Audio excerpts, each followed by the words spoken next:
नमस्कार. आजच्या व्हिडिओमध्ये मी तुम्हाला मुलांची प्रगती होण्यासाठी संकष्ट चतुर्थीला कोणते उपाय करावे, कोणत्या सेवा कराव्या याबद्दलची संपूर्ण माहिती सांगणार आहे. पण त्याआधी तुम्ही चॅनलवरती नवीन असाल तर चॅनलला लाईक करा आणि सबस्क्राईब देखील करा. कमेंटमध्ये श्री स्वामी समर्थ किंवा गणपती बाप्पा मोरया, मंगलमूर्ती मोरया लिहायला विसरू नका. हिंदू धर्मामध्ये संकष्ट चतुर्थीला अनन्यसाधारण महत्त्व आहे. पण त्यात जर अंगारकी संकष्टी चतुर्थी आली तर त्याचे महत्त्व हे कित्येक पटीने वाढत असते. कारण की जर वर्षभरातून फक्त दोनदा येणाऱ्या अंगारकी संकष्ट चतुर्थीचे आपण व्रत उपवास केला तर आपल्याला संपूर्ण संकष्ट चतुर्थी केल्याचे पुण्यफळ हे प्राप्त होत असते. तसेच या काळामध्ये गणेश तत्व हे 1000 पटीने कार्यरत असते.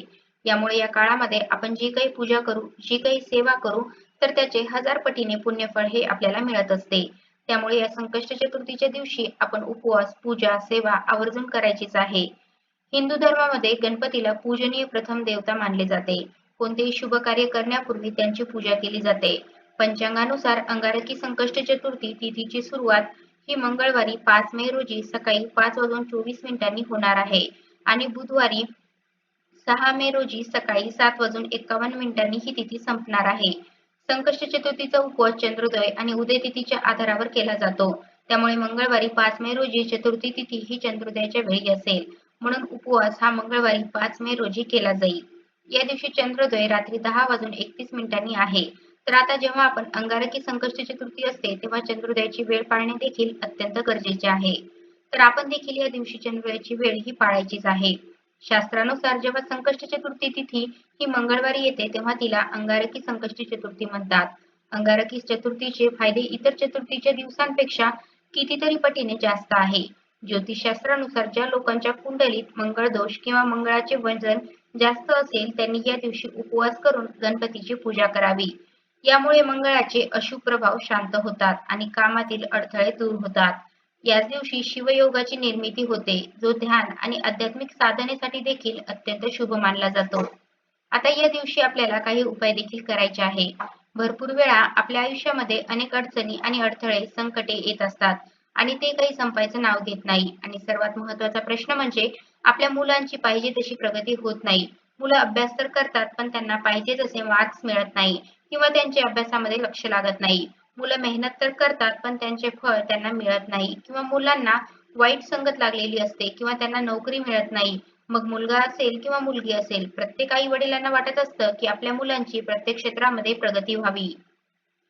मग मुलाची प्रगती होण्यासाठी या दिवशी कोणते उपाय करावे, कोणत्या सेवा कराव्या याचबद्दलची माहिती मी आज तुम्हाला या व्हिडिओमधून देणार आहे.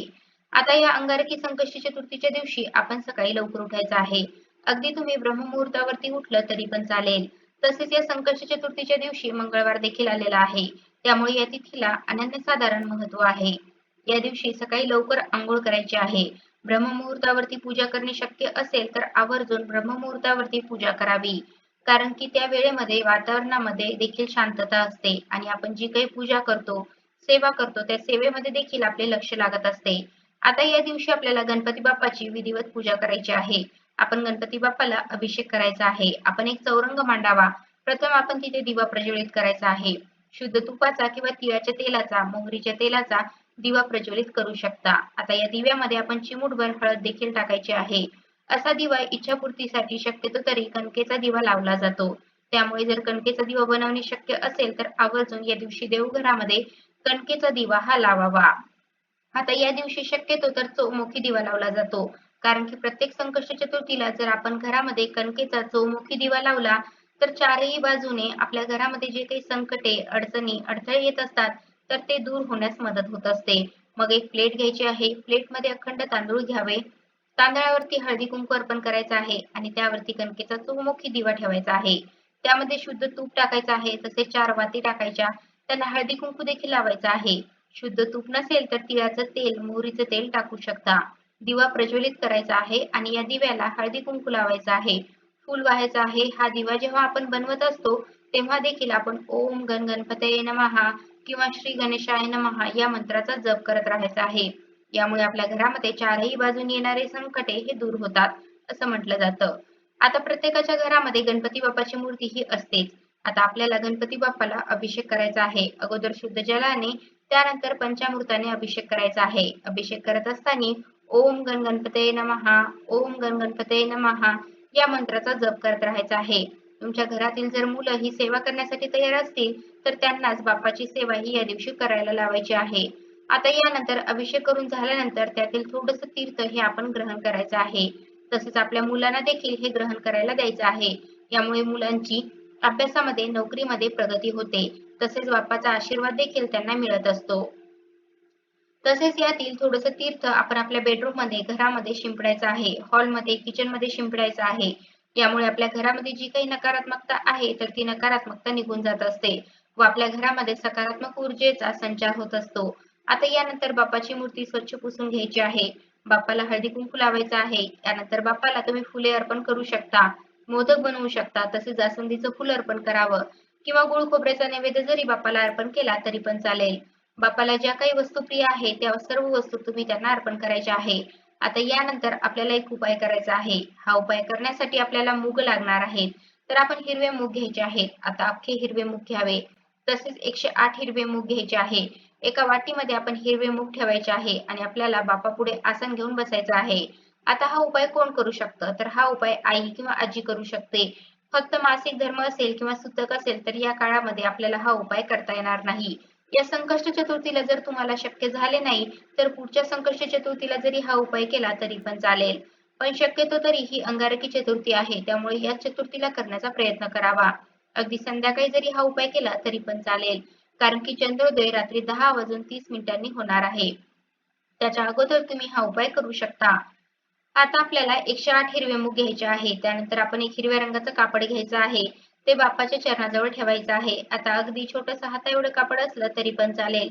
आपण 108 हिरवे मूग आपल्याला आणखीन एक वाटी घ्यायची आहे आणि त्या वाटीमध्ये एक एक हिरव्या मुगाचा दाणा टाकायचा आहे किंवा तुम्ही ते हिरव्या रंगाच्या कापड्यावरती देखील टाकू शकता.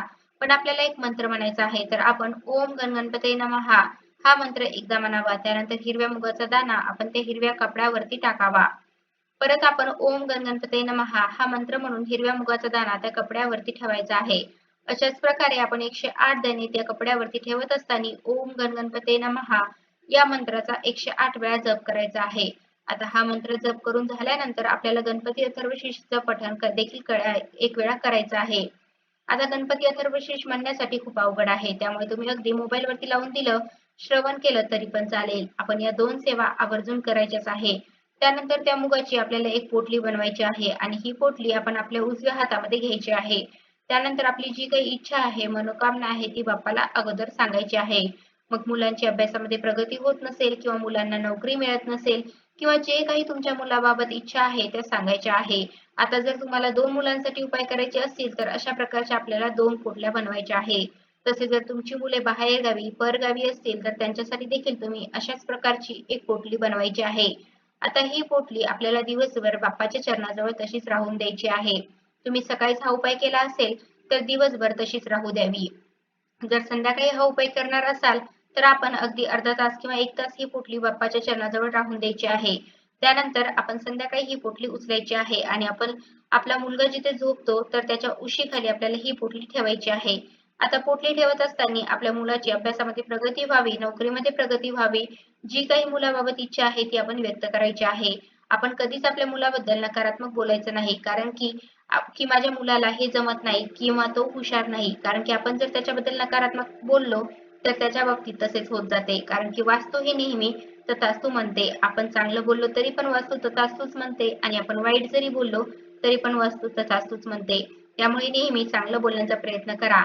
आता ही पोटली आपण मुलाच्या उशीखाली ठेवायची आहे. मुलीच्या देखील तुम्ही उशीखाली ही पोटली ठेवू शकता. आणि मुले जर बाहेरगावी, परगावी शिक्षणासाठी, नोकरीसाठी असतील तर अशा वेळेस काय करावे? तर तुमची मुले आल्यावरती त्यांचा वावर ज्या ठिकाणी जास्त प्रमाणामध्ये असेल तर तिथे आपल्याला ही पोटली ठेवायची आहे. मग अगदी बेडरूम मध्ये एका साईडला ठेवू शकता. फक्त जिथे अंधार असणार नाही तर तिथे ठेवायची नाही. तसंच खालची जागा देखील स्वच्छ असावी. ही पोटली ठेवल्यानंतर आपल्याला रात्रभर ही पोटली तिथेच राहून द्यायची आहे. दुसऱ्या दिवशी सकाळी उठायचं आहे म्हणजेच मंगळवारी आपण हा उपाय करणार आहात तर बुधवारी ही पोटली आपल्याला सकाळी तिथून उचलायची आहे. आता बुधवारी ही पोटली तिथून उचलल्यानंतर आपल्याला जिथे पण जवळपास गणपती बाप्पाचं मंदिर असेल तर तिथे आपल्याला जायचं आहे. आता जवळपास जर गणपती बाप्पाचं मंदिर नसेल तर महालक्ष्मीचं मंदिर असेल किंवा भोलेनाथाचं मंदिर असेल किंवा कोणतंही मंदिर असो, पण तिथे गणपती बाबाची मूर्ती किंवा फोटो असतो, तर आपल्याला मंदिरामध्ये ही पोटली घेऊन जायचं आहे. आता घेऊन जात असताना बाप्पाला ज्या काही वस्तू प्रिय आहेत तर त्या सर्व वस्तू तुम्ही नेऊ शकता. मग जास्वंदीचं फूल असेल, दुर्वाची जोडी असेल, मोदक असेल किंवा गुळ खोबऱ्याचा नैवेद्य असेल. तर बाप्पाला आपण हळदी कुंकू लावायचं आहे. तसंच आपण ज्या काही वस्तू आणल्या आहे त्या सर्व वस्तू आपण बाप्पाला अर्पण करायच्या आहे. तिथे तुम्ही शुद्ध तुपाचा किंवा तिळाच्या तेलाचा, मोहरीच्या तेलाचा दिवा देखील प्रज्वलित करू शकता किंवा तिथे जर दिवा प्रज्वलित असेल तर त्या दिव्यामध्ये तेल टाकलं तरी पण चालेल. त्यानंतर ही पोटली आपण आपल्या उजव्या हातामध्ये घ्यायची आहे. आपल्या मुलाबाबत जी काही इच्छा आहे ती तुम्ही परत बाप्पाला सांगायची आहे. आता एकच इच्छा आपण परत मनामध्ये धरायची आहे, कारण की आपण एकदा वेगळी इच्छा बोलली आणि आता वेगळी इच्छा बोलली असं करायचं नाही. त्यानंतर ही पोटली बाप्पाच्या चरणाजवळ ठेवायची आहे. नंतर तिथे बसून आपल्याला ओम गण गणपतये नमः, ओम गण गणपतये नमः या मंत्राचा 108 वेळा जप करायचा आहे. आता जप करणे शक्य होत नसेल तर मोबाईल वरती देखील लावून देऊ शकता. श्रवण केलं तरी पण चालेल, पण बाप्पासमोर बसून हा मंत्र आपण जरूर जप करावा.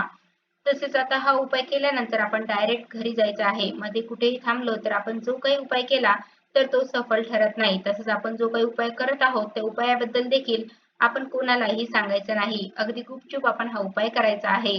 त्यामुळे हा उपाय सफल ठरत असतो. तसेच आता जर तुम्हाला नोकरीबाबत अडचणी अडथळे असतील तर अशा वेळेस आपण 11 किंवा 21 हिरवे मूग घ्यायचे आहे. अंगारकी संकष्टी चतुर्थीच्या दिवशी जवळपास असणाऱ्या गणपती बाप्पाच्या मंदिरामध्ये जायचं आहे आणि हे हिरवे मूग आपण हातामध्ये घ्यायचे आहे आणि नोकरी व्यवसायामध्ये जे काही अडचणी अडथळे असतील तर त्याबद्दल गणपती बाप्पाला सांगायचं आहे. तसेच तुमची इच्छा मनोकामना बोलावी आणि हे हिरवे मूग आपण ओम गण गणपते नमः हा मंत्र म्हणत ते हिरवे मूग आपण हातामध्येच ठेवायचे आहे. त्यानंतर 108 वेळा हा मंत्र म्हणून झाल्यानंतर हे हिरवे मूग बाप्पाच्या चरणाजवळ अर्पण करायचे आहे. यामुळे आपल्या नोकरीमध्ये व्यवसायामध्ये अडचणी अडथळे असतील तर ते दूर होण्यास मदत होत असते व आपली प्रगती होत असते. तर अशा प्रकारे आजच्या व्हिडिओमध्ये मी तुम्हाला मुलांची प्रगती होण्यासाठी संकष्टी चतुर्थीला कोणते उपाय करावे, कोणत्या सेवा कराव्या याबद्दलची संपूर्ण माहिती सांगण्याचा प्रयत्न केला आहे. कसा वाटला तुम्हाला माझा आजचा व्हिडिओ कमेंट करून नक्की सांगा. धन्यवाद.